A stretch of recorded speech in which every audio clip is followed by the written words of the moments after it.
Στο μικρό αυτό χωριό της κεντρικής Γερμανίας υπάρχει το μεγαλύτερο αρχείο εξαφανισμένων του Δευτέρου Παγκοσμίου Πολέμου. 75 εκατομμύρια άνθρωποι που μεταφέρθηκαν στα στρατόπεδα συγκέντρωσης ή τα εργοστάσια καταναγκαστικής εργασίας από κάθε γωνιά της Ευρώπης και από την Ελλάδα.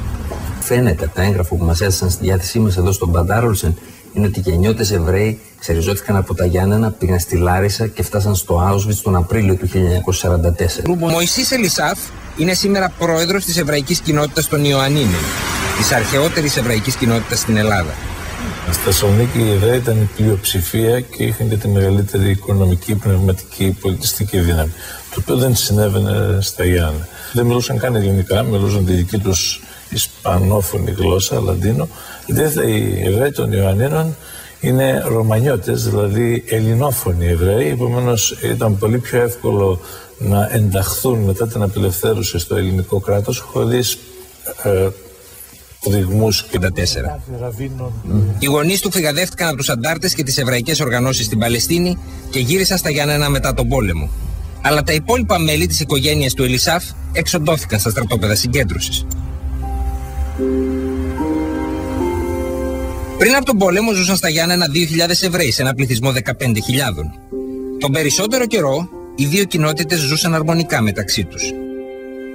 Κάποιες αντιεβραϊκές προκαταλήψεις δεν λείπουν ωστόσο. Γιατί τότε ακούγονταν ότι στη Θεσσαλονίκη χάνονται παιδιά, τα βάνουν στα βελόνια και που χάνονταν τότε και τα έρχονταν στους Εβραίους και με το αίμα τους, λέει, έφτιαναν τις μάτσες, τα ματσόθ, τα άζημα. Σοβαρά κρούσματα αντισημιτισμού κάνουν την εμφάνισή τους ιδιαίτερα μετά την επικράτηση της δικτατορίας του Μεταξά. Να καταλαμβάνονται από τις δυνάμεις κατοχής, αναλαμβάνουν τη διοίκηση οι Ιταλοί.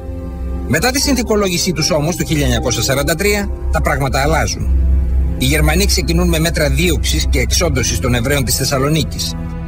Στα Γιάννενα δυστυχώς τα γεγονότα της Θεσσαλονίκης δεν αφυπνίζουν την εβραϊκή κοινότητα, αν και πολλοί χριστιανοί προτρέπουν τους Εβραίους να φύγουν το συντομότερο δυνατό. Έτσι έκανε και ο πατέρας του Δημήτρη Κοράκη. Είχε μποστάνι και ένας από τους καλύτερους πελάτες του, αλλά και φίλος του, ήταν ο Νταβί, ένας Εβραίος μανάβης.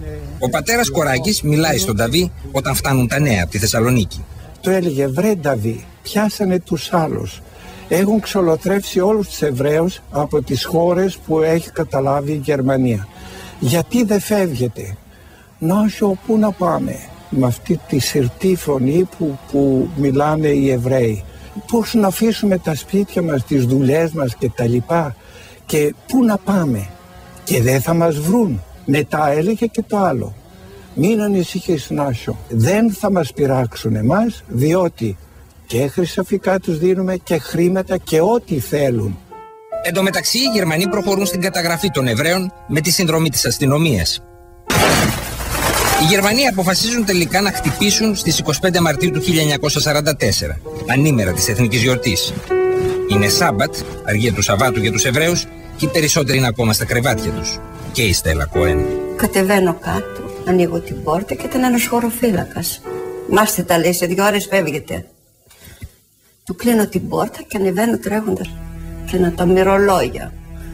Αλλά οι Γερμανοί θεωρούν ότι η συγκεκριμένη επιχείρηση αξίζει να φωτογραφηθεί. Αναθέτουν τη φωτογράφησή της στο τμήμα προπαγάνδας του στρατού. Στις φωτογραφίες αυτές αποτυπώνεται με τραγικό τρόπο η αρχή της Οδύσσειας των Εβραίων των Ιωαννίνων προς το Auschwitz.